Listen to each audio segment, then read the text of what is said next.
बिहार और बंगाल के बाद अब झारखंड में एसआईआर करने की तैयारी चल रही है। वहीं एसआईआर के बहाने जो विपक्षी दलों के जो वोट्स हैं उसको काटने की तैयारी, ये आरोप झारखंड मुक्ति मोर्चा लगा। और झारखंड मुक्ति मोर्चा आज बंगाल में एसआईआर और बंगाल में जो पर आज वोटिंग प्रक्रिया निभाई गई उसमें जो केंद्रीय बलों की भूमिका रही उस पर उन्होंने बड़ा सवाल उठाया। उन्होंने कहा कि वहां विपक्ष नहीं, बीजेपी नहीं, बल्कि चुनाव आयोग और केंद्रीय सुरक्षा बल मानो चुनाव लड़ रही है। कहा कि जहां पर वोटिंग सेंटर्स बनाए गए थे वहां पर भी जो वोटर्स थे उनको हटाए गए, यानी कि घरों को खाली कराया गया। आरोप झारखंड मुक्ति मोर्चा की तरफ से लगाया गया कि जो खेल बिहार में खेला गया, जो खेल बंगाल में खेला गया, वही खेल झारखंड में खेलने की तैयारी है, लेकिन वो खेल झारखंड में सक्सेस नहीं होगा क्योंकि झारखंड में हेमंत सोरेन की सरकार है। झारखंड में झारखंड मुक्ति मोर्चा है जो इसका विरोध करेगा और विरोध ऐसा करेगी उनका सारा खेल बिगड़ जाएगा। साथ ही साथ कई मुद्दों बंगाल चुनाव को लेकर स्पेशली सुप्रियो भट्टाचार्य जो जेएमएम के केंद्रीय महासचिव है उन्होंने कई मसलों पर कहा है। जिस तरीके से वोटिंग परसेंटेज बढ़ा है उसको लेकर भी कहा है कि यह दिखाता है कि वोट कटे हैं तो उससे ज्यादा जोश में, क्योंकि वो जानते हैं कि वोट देने से ही उनका वोट बचेगा, इसलिए वहां के बंगाल के लोगों ने बढ़ चढ़ कर इस पर हिस्सा लिया। पूरा सुनिए कि आखिर सुप्रियो भट्टाचार्य जो केंद्रीय महासचिव है उन्होंने क्या कुछ आरोप केंद्र सरकार, केंद्रीय सुरक्षा बल और चुनाव आयोग पर लगाया है। आज 23 अप्रैल है।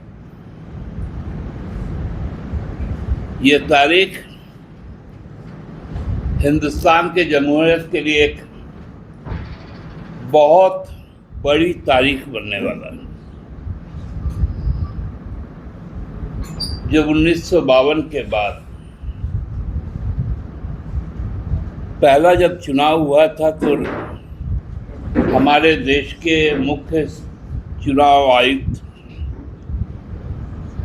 सुकुमार सेन साहब ने जब तकनीक इतनी उन्नत नहीं थी, संचार भी कम थे, आवागमन की भी बहुत कमियां थी, उस वक्त भी चुनाव जब हुआ तो वोटर रोल के साथ हुआ, हम लोग जिसको वोटर लिस्ट कहते हैं।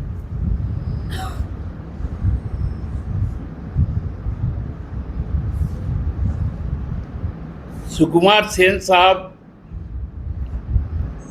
हमको लगता है सपने में भी नहीं सोचे होंगे, जिस बंगाल से वो प्रतिनिधित्व करते थे, कि उसी बंगाल में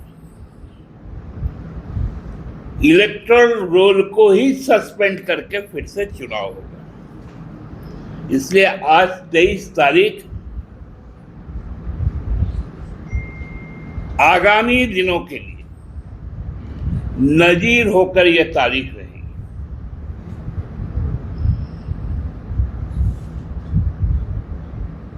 आज प्रथम चरण के 152 सीटों पर जो चुनाव हो रहे हैं,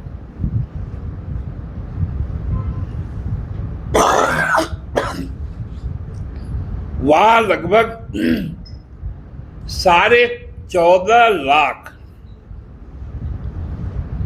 वोटर्स को न्यायाधीकरण के समक्ष लटकाकर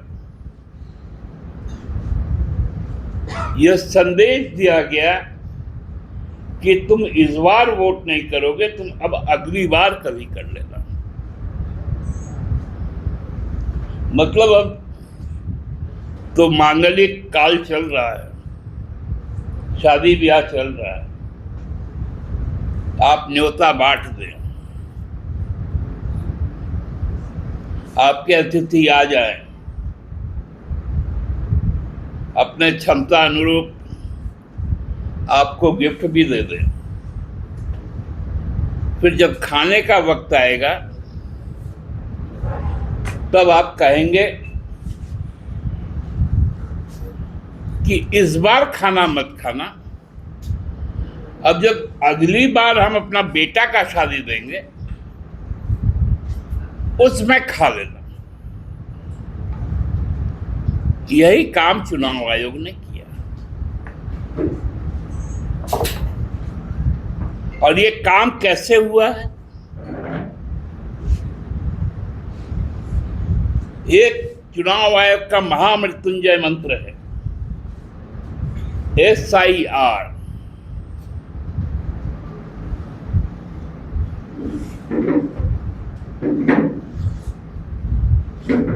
मतलब गहन पुनरीक्षण सर्वेक्षण,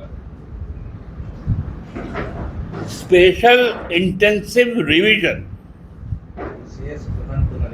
विशेष गहन पुनरीक्षण।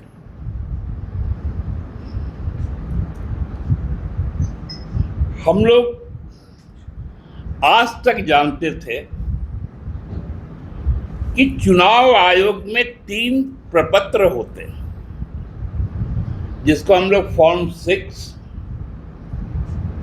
जिसमें जो 18 वर्ष की आयु पूरी कर लेते हैं वो आवेदन करते हैं वोटर बनने का। फॉर्म 7,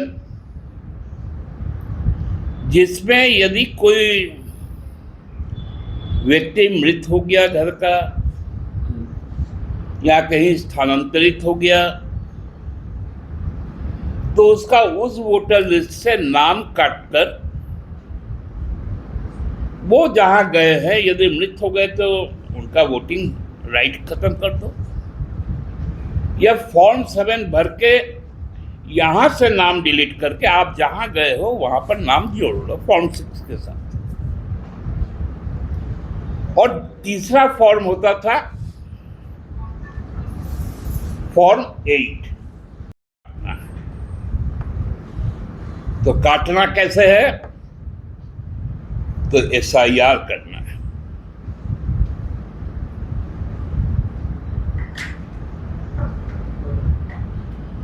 और SIR करना है यदि 20 लाख काटने के बाद भी यदि लगेगा हमको कि चुनाव भाजपा नहीं जीतेगी, तो फिर हम आपको लॉजिकल डिस्क्रिपेंसी में डाल देंगे और न्यायाधिकरण बना देंगे कि आप एक काम कीजिए, 2029 में वोट मत कीजिएगा, 2034-35 कभी होगा तो कर लीजिएगा। ये झारखंड में नहीं चलेगा। पार्टी ने इसको बहुत पूरी तरह से समझ लिया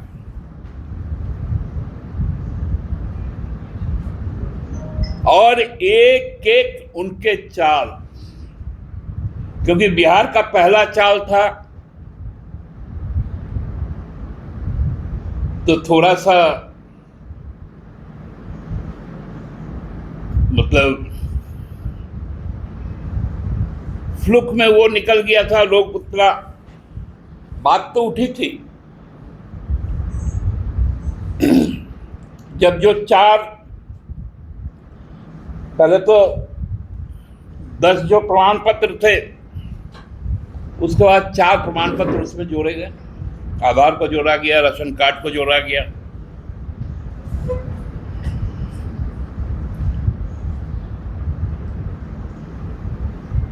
और यदि कोई कहीं काम करता है तो उसका आइडेंटिटी कार्ड को भी जोड़ा गया और सर्टिफिकेट को भी जोड़ा गया, एडमिट कार्ड।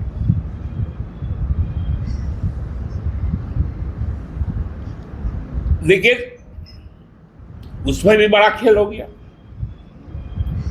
अब बंगाल में तो ये जब पूरी तरह से खुल गया कलई, अब तो झारखंड में ये मामला पकड़ में आ गया। मैं आज चुनाव आयोग से ये पूछता हूं कि ये मकानों की गिनती का रहस्य क्या है?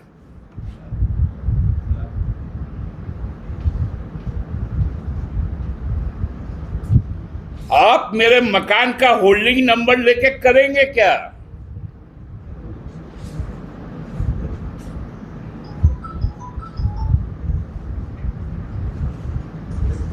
मैं कहाँ रहता हूं, कहाँ नहीं रहता हूं, उसका जवाब तो मेरा प्रमाण पत्र देगा। मेरा मकान क्या करेगा? और मैं यदि किराए के मकान में रहता हूं तो क्या मेरा वोट का मताधिकार नहीं रहेगा? क्या हम इस देश के नागरिक नहीं रहेंगे? क्या 100% लोगों के पास में अपना पक्का मकान है जो शहर में रहते हैं? आप में से कई लोग जो जर्नलिज्म में है, आपका भी एक टेन्योर होता है, 30 साल, 32 साल, 35 साल, हालांकि जर्नलिस्ट कभी बूढ़ा नहीं होता और परिपक्व हो जाता है। लेकिन हर पेशे में लोग रिटायर करते हैं, तब तक वो भाड़े के घर में भी रहते हैं, सरकारी क्वार्टर्स में रहते हैं,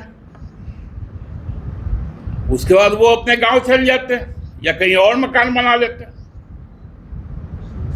तो भाई ये सरकारी क्वार्टर्स का होल्डिंग नंबर आपको कहां से मिलेगा?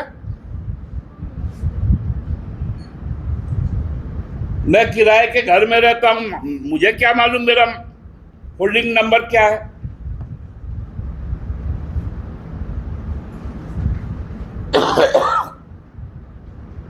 क्योंकि मेरा मकान मालिक भी उसमें रहता है।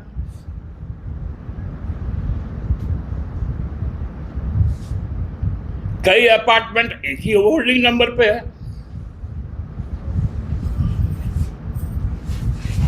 ये क्या भ्रम है? बताएगी ना चुनाव आयोग।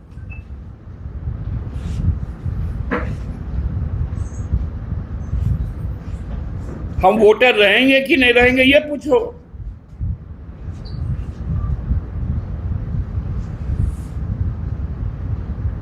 ये बहुत बड़ा चाल है। और आज बंगाल, पहली बार बंगाल में विधानसभा की लड़ाई राजनीतिक दलों के बीच में नहीं हो रही है। वहां की सत्तारूढ़ दल के साथ में चुनाव आयोग चुनाव लड़ रहा है।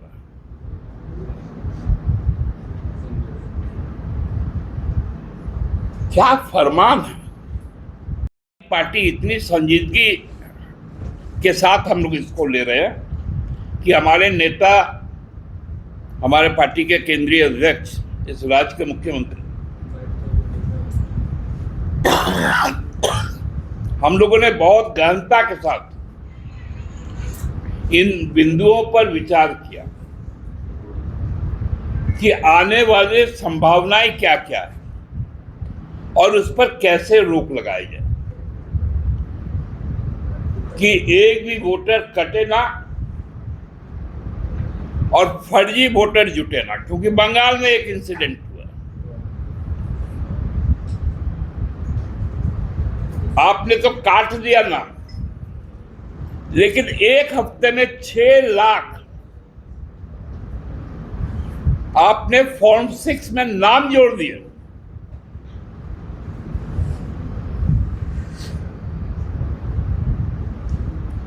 और वो कब हुआ?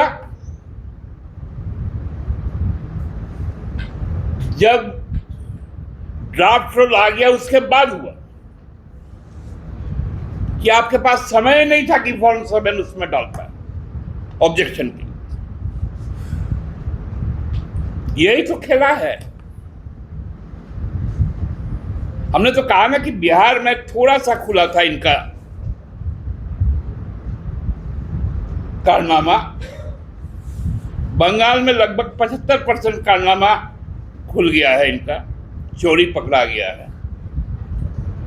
और झारखंड आते आते 100% पे गुंडई पे उतर आएंगे। गुंडई तो कैसे टैकल करेंगे? डकैती होगा।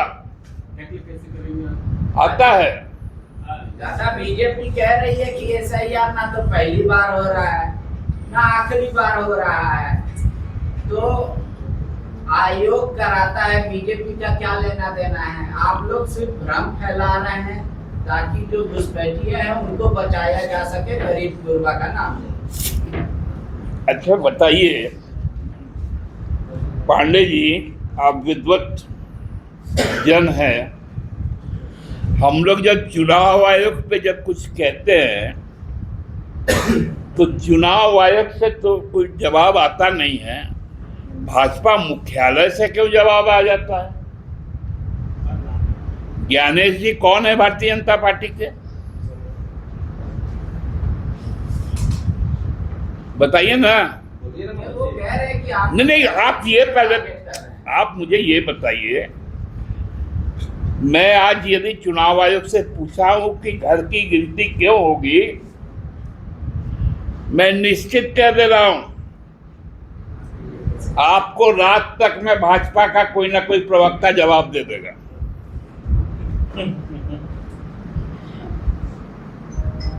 अब हम बोलने के बाद भले ना दे, लेकिन पूरी संभावना सूत्रों के हवाले से तक जरूर पहुंचा देगा। दादा, लेकिन यहाँ तो बीएलओ आप लोग का है, तो इसमें लग रहा है कि झारखंड में वैसा कुछ नहीं हो पाएगा। देखिए, बंगाल में भी तो बीएलओ बंगाल का ही था, लेकिन गुजरात और राजस्थान से माइक्रो ऑब्जर्वर क्यों लाया गया? आप प्रश्न पूछते रहेंगे, मैं इनकी धज्जियां उड़ाता रहूंगा। पूछिए, मैं रात भर हूं। धन्यवाद।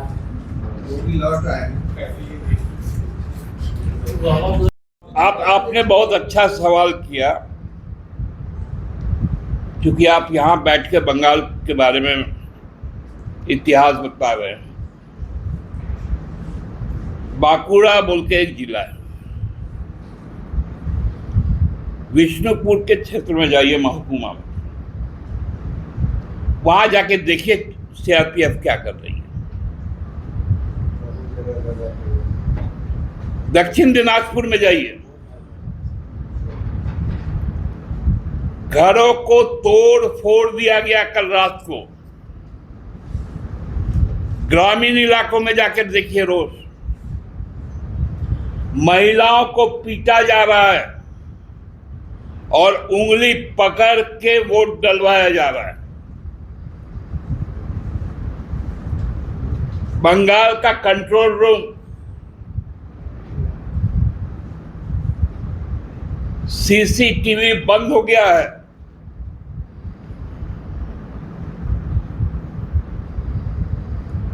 अरे बंगाल तो इस देश का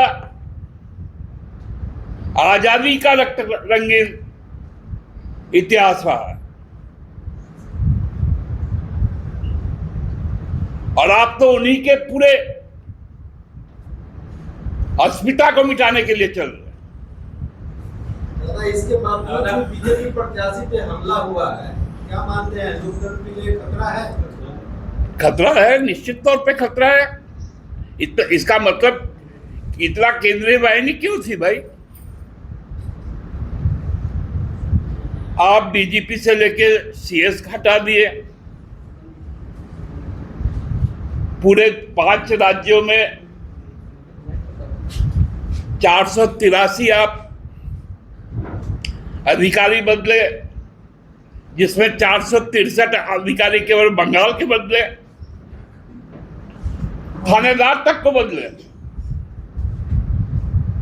इसके बाद भी अभी फल है क्यों? दादा, अभी आपकी बातों से ऐसे तो लग रहा है कि जैसे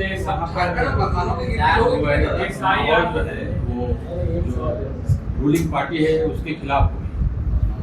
नहीं, मुझे तो लग रहा है कि जो हाईएस्ट वोटिंग अभी तक का होगा, क्योंकि लोगों को अब शंका है कि मोटरसाइकिल पर सुबह 6 बजे से शाम को 6 बजे तक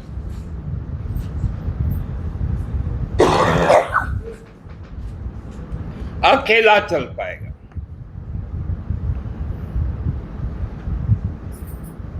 वोट देने भी वो अपनी पत्नी को या बहन को या मां को बैठा के लेके नहीं जा सकता, पिताजी को, भाई को, बेटा को बैठा के नहीं ले जा सकता।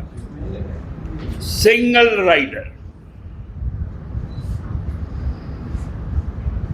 अब बताइए, मोटरसाइकिल पर रोड एक आदमी चलेगा, क्योंकि आम लोगों के पास तो साइकिल होता है या मोटरसाइकिल होता है, स्कूटर होता है, और भाजपा समर्थक लोगों के पास में 4 चक्के के वाहन होते हैं। उसमें आप ठूस कर 4 चक्के में 40 आदमी चल जाओ, कोई रोक टोक नहीं। लेकिन एक साधारण मध्यवर्ती परिवार का व्यक्ति मोटरसाइकिल के पीछे अपनी ना माँ को बैठा सकता है, ना बहन को बैठा सकता है, ना पत्नी को बैठा सकता है, ना बेटी को बैठा सकता है।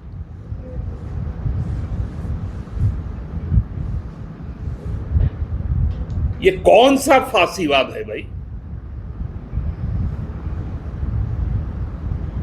वोट केंद्र का 100 मीटर की परिधि, मतलब चारों तरफ, वो नो मैंस लैंड है। उस पे अर्धसैनिक बलों का नियंत्रण है। अरे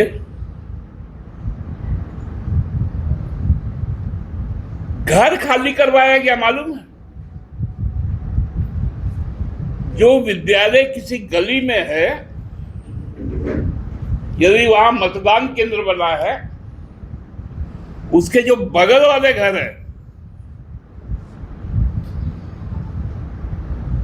ये बहुत दूर की बात नहीं है, दुर्गापुर की बात मैं बता रहा हूं जो अखबार में आया,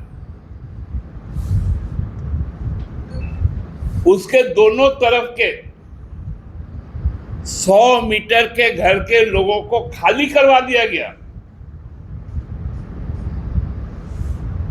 और उनको एक स्कूल में टेम्पोररी शिफ्ट किया गया। आज वहां वोट हो रहा है। शाम को 5 बजे के बाद वो अपना घर घुस पाएंगे।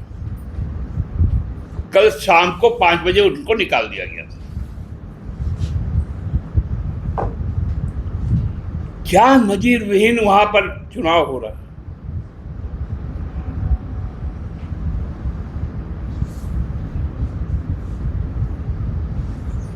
लग रहा है पूरा देश अमेरिका और ईरान में उतना सैन्य नहीं है जितना सैन्य ताकत आपको पश्चिम बंगाल में मिलेगा। पूरे देश में चुनाव करवाने में 3,50,000 पैरामिलिट्री फोर्सेस को लगाया जाता है, स्टेट पुलिस के अलावा। और खाली बंगाल में 2,45,000 पैरामिलिट्री फोर्स, जिसमें कौन कौन है? आईटीबीपी, जो माउंटेनिंग फोर्स है, पहाड़ों में रहती,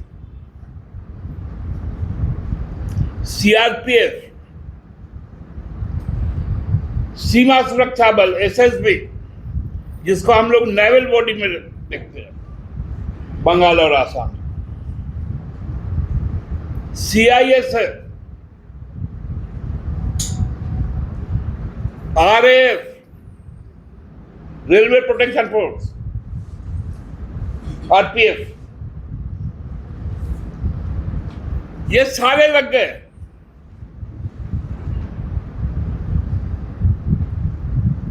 ढाई लाख। और तो और जो एंटी लैंड माइंस व्हीकल जो है, जो गाड़ियां जम्मू कश्मीर में रजिस्टर्ड है,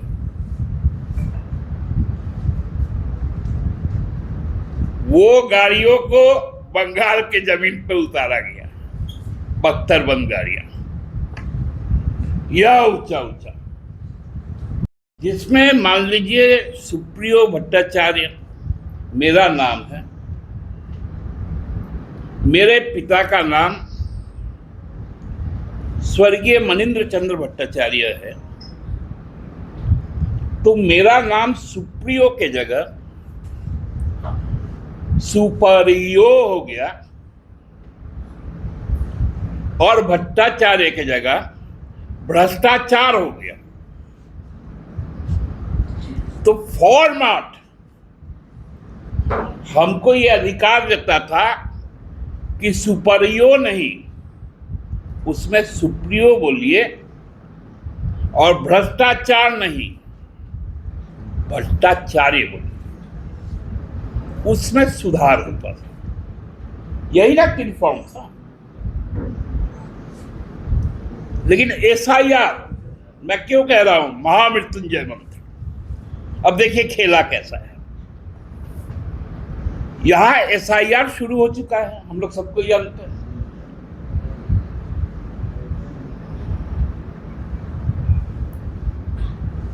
साढ़े 12 लाख नाम आप काट चुके हैं, ये भी हमें पता चल गया है। अब जो बड़ी खेल की तरफ मैं आपको इशारा कर रहा हूं, एसआईआर का जो करेगा, जो कंडक्ट करेगा, वो बीएलओ करेगा, चुनाव आयोग करेगा। अब चुनाव आयोग एक प्रपत्र जारी कर रहा है जिसमें आपका नाम, आपका पता और आपका मकान का संख्या, देखिए इसको पकड़ना पड़ेगा बहुत अच्छे से। ऐसे यदि जैसे आप लोग के बीच में बहुत कोई है, मुझे मालूम है कि राज झारखंड मुक्ति मोर्चा को तो वोट नहीं देगा,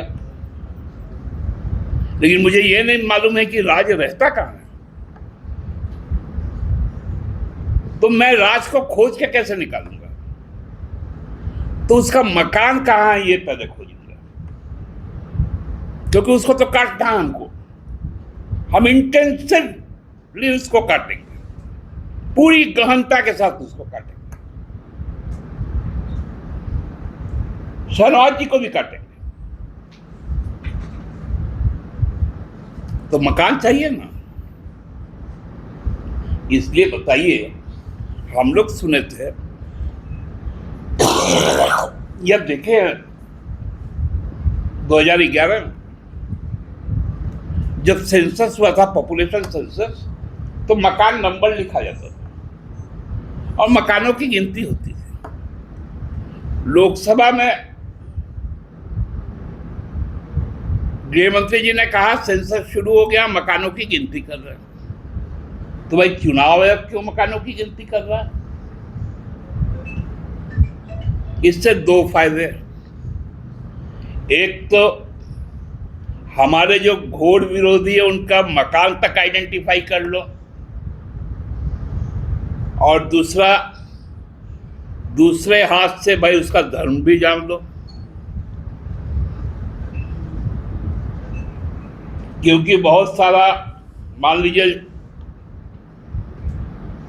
यहां एक रांची में अपार्टमेंट है, उसका नाम है संतुष्टि, है ना? ये संतुष्टि तो हम कहे संस्कृत से आया हुआ हिंदी शब्द, लेकिन उसके रेसिडेंट कौन है? हमको लगता है कि हमारे मुसलमान भाई लोग हैं। अब यदि संतुष्टि को, जैसे ही एसआईआर लिखेगा संतुष्टि, वो संतुष्ट हो जाएगा कि इसमें तो हिंदू लोग रहता होगा, भाजपा को वोट देगा। गलती से कहीं वो छूट गया तो भाई वहां रहने वाले जो मुसलमान है वो तो हमें वोट नहीं करेगा। खेल यहां है।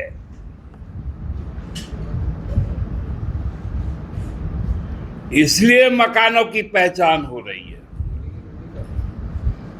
ये 12.5 लाख काट के भी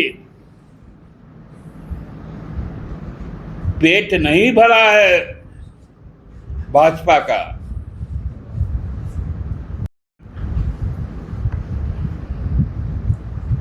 डेमोक्रेसी है।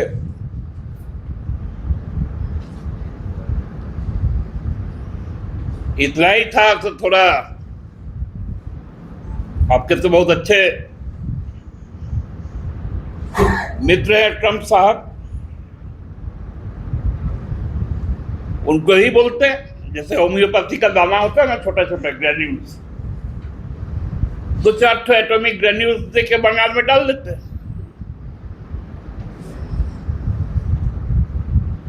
इतना तामझाम का क्या मतलब? SIR के बाद भी और वही, ये बंगाल तो टेलर है, लूटना तो उन्हें झारखंड है, और हम लोग इस चुनौती को स्वीकार